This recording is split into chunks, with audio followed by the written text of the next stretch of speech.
नमस्कार, India hit देख रहे हैं आप और मैं हूं आपके साथ रोहित झा। तो आज भारत बंद है, कहीं बवाल तो कहीं बाजार गुलजार। पर वहीं देश के यूपी की बात करें तो सुप्रीम कोर्ट के एससी एसटी आरक्षण में क्रीमी लेयर लागू करने के फैसले के खिलाफ दलित संगठनों ने आज भारत बंद बुलाया है। यूपी में इसका असर दिख रहा है। आगरा में सड़क पर उतरे बसपा कार्यकर्ता ने जबरन दुकानें बंद करवाई। वहीं कलेक्ट्रेट कार्यालय के गेट पर बसपा का झंडा भी फहराया। हाईवे जाम कर लोगों से बदसलूकी भी की। तो इसी मुद्दे पर आज करेंगे खास चर्चा। पहले देख लेते हैं ये खास रिपोर्ट।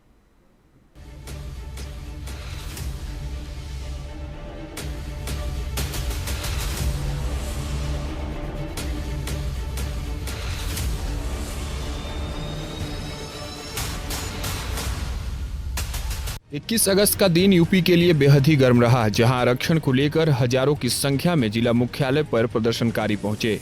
जिला मुख्यालय गेट पर पुलिस ने प्रदर्शनकारियों को रोकने की कोशिश भी की। इसके बावजूद भी आरक्षण की मांगों को लेकर बसपा और कई संगठन अपनी मांगों पर अड़े रहे।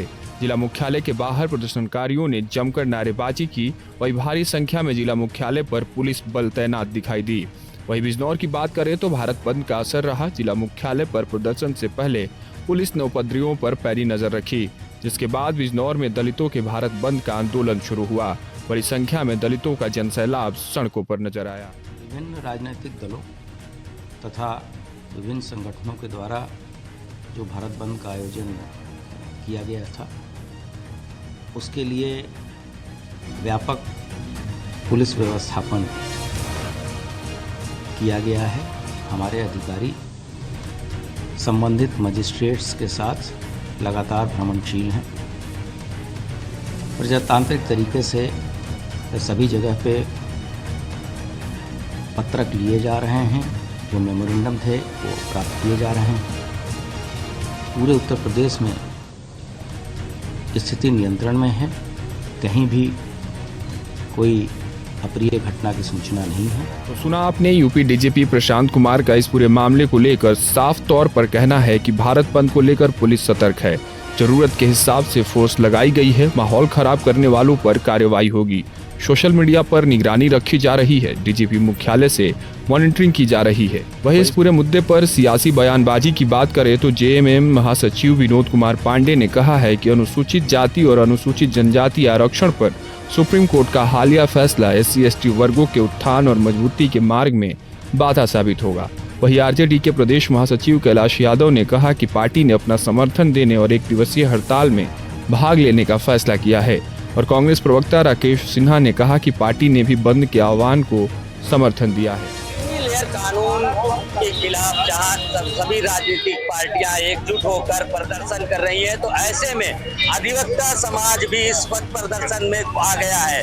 तो हमारे साथ इस समय हजरतगंज पे हम मौजूद हैं और यहाँ देख सकते हैं अधिवक्ता समाज भी यहाँ प्रदर्शन पर हिस्सा ले रहा है। और जाहिर सी बात है, इस क्रीमी लेयर कानून के खिलाफ सुप्रीम कोर्ट के आदेश के खिलाफ कहीं ये प्रदर्शन जोरदार चल रहा है। ना तो ये बंद होगा, ना तो इनका आंदोलन खत्म होगा। हम इन्हीं आंदोलनकारियों से जानेंगे आखिर ये क्या है ये कानून, क्योंकि अधिवक्ता समाज हमारे साथ मौजूद है। अधिवक्ता समाज से बात करेंगे। सर, ये किस तरह का कानून है और किस तरह का ये सरकार और सुप्रीम कोर्ट ने ये कानून लाया है? सुप्रीम कोर्ट ने स्टेट को लाइसेंस दिया है, स्टेट को पावर दिया है कि वो शेड्यूल कास्ट कैटेगरी में सब कैटेगरी बना सकती है और उसमें क्रीमी लेयर का फार्मूला लागू कर सकती है। इस प्रकार से ओबीसी में निरसानी वसीयत केस में लागू किया गया था। लगातार कहीं ऐसा नहीं लग रहा है, चाहे वो शिक्षक भर्ती अभ्यर्थियों का मामला हो, एससी एसटी का, चाहे वो क्रीमी लेयर का मामला हो, तो ऐसा आपको लग नहीं रहा है कि कहीं ना कहीं दलित समाज को दबाया जा रहा हो? ये बिल्कुल सही है। अभी रिसेंट जजमेंट है, हाई कोर्ट का जजमेंट आया है, आपने पढ़ा होगा, सब लोगों ने पढ़ा होगा। जो शिक्षक भर्ती घोटाला है उसमें शेड्यूल कास्ट और बैकवर्ड एससी एसटी ओबीसी दोनों का हिस्सा जो है खा गए हैं लोग। और सुप्रीम कोर्ट हाई कोर्ट ने बहुत स्पष्ट रूप से कहा है कि आरक्षण कोटा पूरा नहीं हुआ है। आप बिल्कुल, हमारे साथ और भी लोग हैं, हम सभी से बात करना चाहेंगे। मैम, क्या लगता है ये जो कानून आया है उसको लेकर जिस तरह से विरोध प्रदर्शन आप लोग कर रही हैं, कहीं ना कहीं से क्या ये दलित पिछड़ा वर्ग को दबाया जा रहा है? जी, दबाया जा रहा है, हमारा अधिकार छीना जा रहा है पूरा। अगर हमारे संविधान के साथ छेड़छाड़ हुआ तो हम खून की नदियाँ भी बहा देंगे, अपनी जान भी दे सकते हैं। ये आंदोलन आप लोगों को कब तक चलने वाला है? ये जब तक शपथ नहीं लेते हैं इसके। अपना से देख रहे हैं क्योंकि जाहिर सी बात है गुस्सा भी इनके अंदर कहीं ना कहीं साफ समझ आ रहा है, क्योंकि जाहिर सी बात है एकता समाज क्या लगता है, क्योंकि आरक्षण वाला मुद्दा भी चल रहा है, वो भी SC OBC को लेकर चल रहा है, क्रीमी लेयर आया है, तो इसमें आप लोग महिलाएं हैं, आप लोगों की भागीदारी बराबर है, तो क्या लगता है आप लोगों को? आप क्रीमी लेयर की जहाँ तक बात है, पहले तो हम लोग आरक्षण ही लोग समाप्त करना चाहते हैं। कहते हैं ना कि मतलब भेदभाव होगा जाति के आधार पे, बलात्कार होगा जाति के आधार पे, छुआछूत होगा जाति के आधार पे, बच्चों को पढ़ने नहीं दिया जाएगा जाति के आधार पे, ब्रिटिश वालों को न्याय नहीं मिल पाया जाति के आधार पे, धर्म के आधार पे, सब कुछ आप जाति के आधार पे करिएगा। फिर आप लाके दीजिएगा EWS, economical reconstruction. Economical reconstruction में क्या करें हम, जब हमारे साथ भेदभाव जाति के आधार पे होता है, रेप माँ बहन को स्तन ना ढकने का अधिकार कर चुका है बड़ा स्तन ढकने के लिए, तो हम कैसे मतलब जो हमारा रिजर्वेशन है वो कैसे हम EW के आधार पे ले लें। और EWS मिला है 100 लोगों को मिला है, उसके बाद भी उसमें हमारा तो कोई रिजर्वेशन नहीं है। और जो हमें मिला है, हम लोग का एक पायदान है ऊपर चढ़ने का महिलाओं का, खासकर महिलाएं तो हर समाज में, चाहे वो SC हो ST हो, सब में पीछे है, तो उनके लिए तो ये एक बहुत बड़ी बाधा हो गई ना। तो ये इसके लिए तो हमें लड़ना पड़ेगा भाई। अगर आज हम लड़ेंगे तो हमारे आने वाली पीढ़ियां उनके लिए कुछ कर जाएंगे, अगर हम नहीं लड़ पाएंगे तो हमारी पीढ़ियां गुलाम रहेंगी, और ये हमें गुलाम बनाना चाहते हैं। इनका यही एजेंडा, और बीजेपी का तो खासकर यही एजेंडा है। अभी 59,000 जो शिक्षक भर्ती आई थी उसमें OBC का, मैं एक मतलब एस्टेट एस्पिरेंट हूँ, पूरा घोटाला। हम लोग यूपी पुलिस पेपर पे क्या लीक हुआ, अभी यूपी पुलिस के पेपर के लीक होने की न्यूज आ रही है, मगर ये बीजेपी सरकार ना मानने को तैयार है। अगर हमारी महिलाओं के साथ SC ST OBC के साथ रेप होता है तो उनकी मतलब FIR दर्ज नहीं होती, और अगर किसी जर्नल या किसी उसमें होता तो पूरे भारत में फैल जाता है। एक FIR दर्ज करने में लाले लग जाते हैं SC ST के, और यहाँ पे क्या कर रहे हैं, आपको क्रीमी लेयर, अरे क्रीम तक पहुंचे तो क्रीम आई कहाँ जो क्रीमी लेयर आ जाएगी। क्रीम आई अभी आप क्रीम आई नहीं, आप क्रीमी लेयर कर रहे हैं। पहली बात, कैटेगरी में सब कैटेगरी आप क्यों डिवीजन कर रहे हैं, और नॉट फॉर सुटेबल। आप एक वैकेंसी में दिखा दूं, वैकेंसी निकलेगी OBC की बिल्कुल सीट नहीं, SC की 1 सीट है, ST की 3 सीट है, बाकी जनरल में उसको भी नॉट फॉर सुटेबल कर देंगे, उसको जनरल में मर्ज कर देंगे। तो हम लोग जाए तो जाए कहाँ। SC ST OBC का बच्चा मेहनत करता है, पढ़ता है, मेहनत का खाता है। सवर के पास हमारे साथ भेदभाव होता है, अगर हम कितना भी क्रीमी लेयर पे चले जाए हमको तो अछूती कहा जाएगा ना। हम कितने भी बड़े क्या लगता है कब तक आपका आंदोलन चलता रहेगा? जब तक सरकार अपने घुटने नहीं टेकेगी तब तक आंदोलन चलेगा। ये थे हमारे साथ में जो आज आंदोलन कर रहे थे, इसमें महिलाएं भी थी, अधिवक्ताएं भी थे। तो सवाल ये उठता है कि आखिर क्या सुप्रीम कोर्ट ये फैसला वापस लेती है या सरकार बैकफुट जाती है, कि कहीं न कहीं SC ST को दबाने का काम यहाँ किया जा रहा है, ऐसा इन आंदोलनकारियों का कहना है। लखनऊ से इंडिया अहेड के लिए राशिद सिद्दीकी। दलित और आदिवासी संगठनों ने हाशिए पर पड़े समुदायों के लिए मजबूत प्रतिनिधित्व और सुरक्षा की मांग की है। Bureau report. तो देखा आपने किस तरह से देश में जहां भारत बंद का असर देखने को मिला, वहीं यूपी में जमकर बवाल की तस्वीरें भी सामने आई। चलिए अब ग्राफिक्स के जरिए समझते हैं कि ये पूरा मामला क्या है। तो SC ने पिछले दिनों एक फैसला सुनाया था।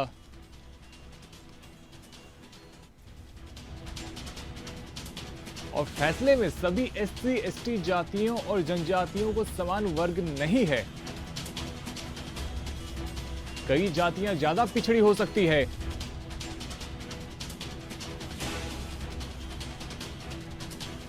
अदालत ने सफाई करने वाले और बुनकर का काम करने वालों का उदाहरण दिया था।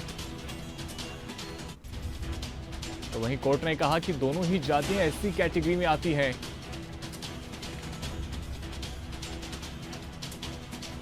इस जाति से आने वाले लोग बाकी लोगों से ज्यादा पिछड़े हैं।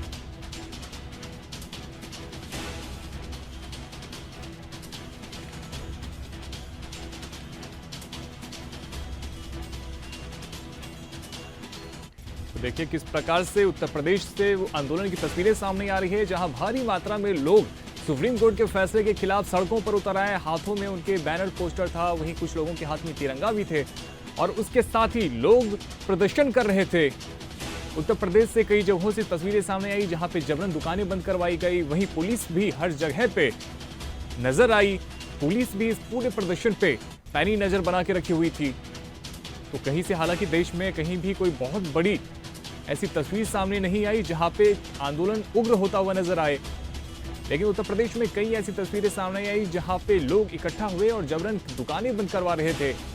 तो वहीं कई जगहों पे लोग अपनी मांगों को लेकर सड़कों पे उतर आए और सरकार से अपील कर रही थी कि उनका भी हस्तक्षेप होना चाहिए।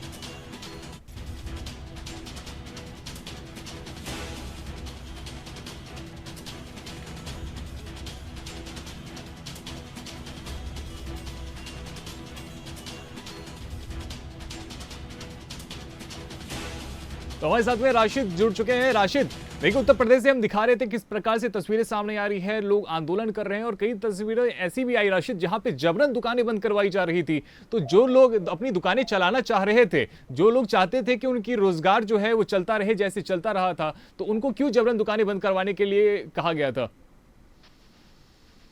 जी बिल्कुल रोहित, बताना चाहेंगे कि उत्तर प्रदेश की अगर हम बात करें तो जिस तरह से सुबह से ही जो प्रदर्शन का दौर था वो हर जिले में देखने को मिला है। हालांकि जिस तरह से जो तस्वीरें आई, जैसे हाथरस हो गया, आगरा है, मुरादाबाद की जगह की ऐसी तस्वीरें आई जो हिंसक तस्वीरें तो मानेंगे।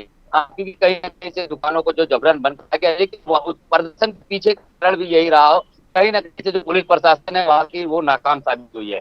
क्योंकि जब पहले से ही प्रदर्शन की इजाजत हो गई, पहले से कल से ही आंदोलन, और ऐसे में डीजीपी है, उन्होंने आदेश भी जारी किया और उन्होंने एक्स्ट्रा फोर्स लगाने की बात की। और ऐसे में अगर उन जिलों में प्रदर्शन होता है तो उन जिलों के कहीं ना कहीं उन जिलों के प्रशासन के ऊपर पूरा सवालिया निशान होता है, क्योंकि जब पहले से गाड़ी की आग लगा दी।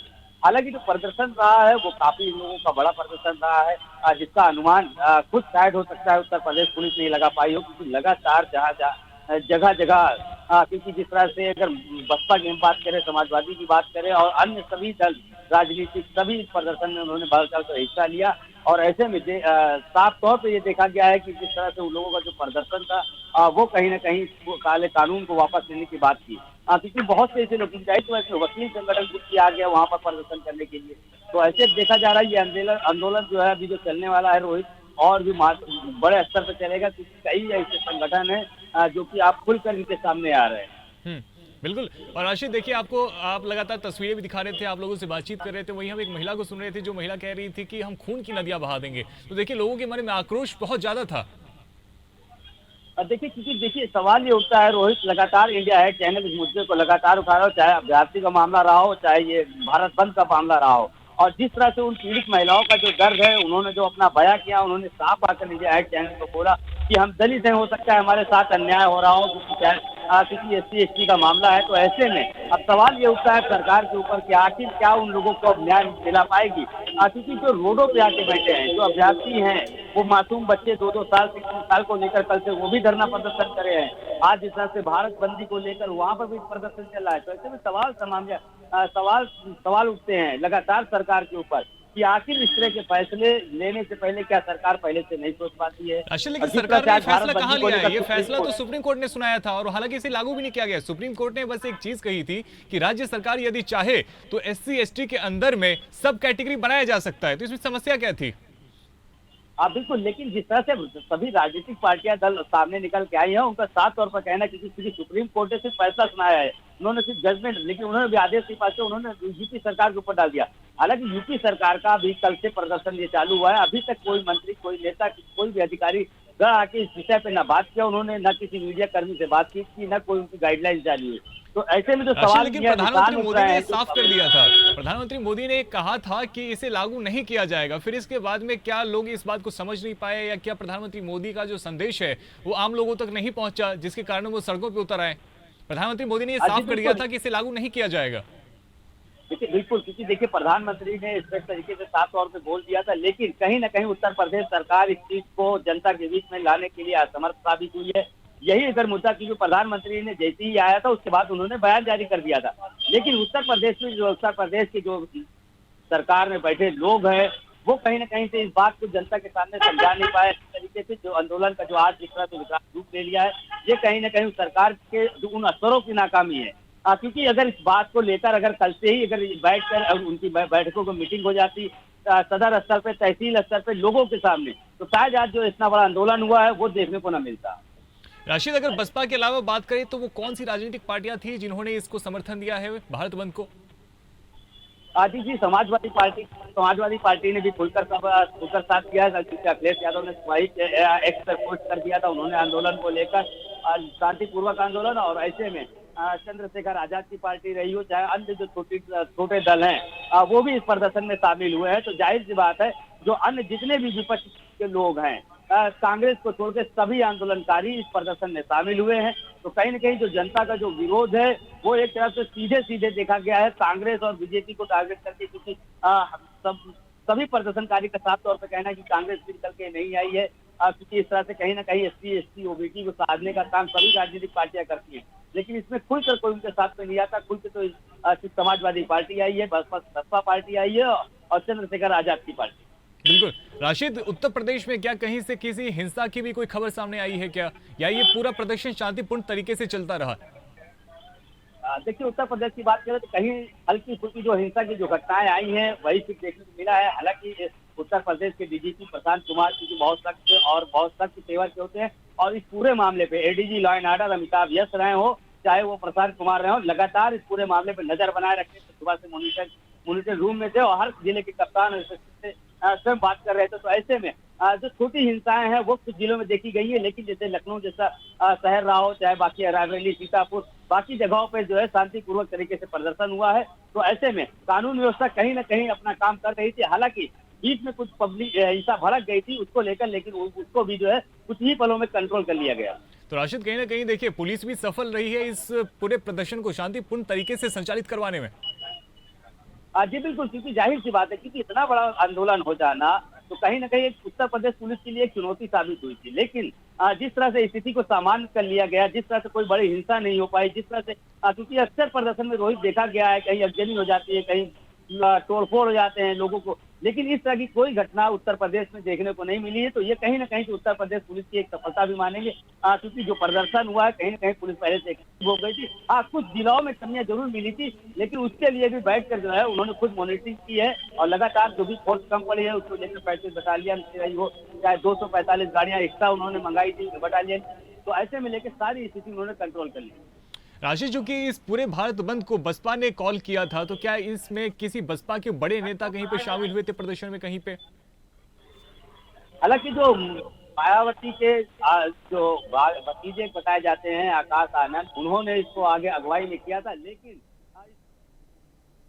सामने निकल के नहीं आए। हालांकि जो बसपा के कार्यकर्ता हैं सिर्फ वो आए, समाजवादी पार्टी के कुछ जगह कार्यकर्ता हैं वो निकल कर आए और चंद्रशेखर आजाद की पार्टी कार्यकर्ता वो निकल के आए, लेकिन हालांकि कोई बड़ा नेता रोड पर निकल के किसी प्रदर्शन में शामिल नहीं हुआ, क्योंकि ये मामला कहीं SC ST OBC से जुड़ा हुआ था। तो जाहिर सी बात है जो ये प्रदर्शन हो रहा था सिर्फ उन कार्यकर्ताओं के जरिए हो रहा था।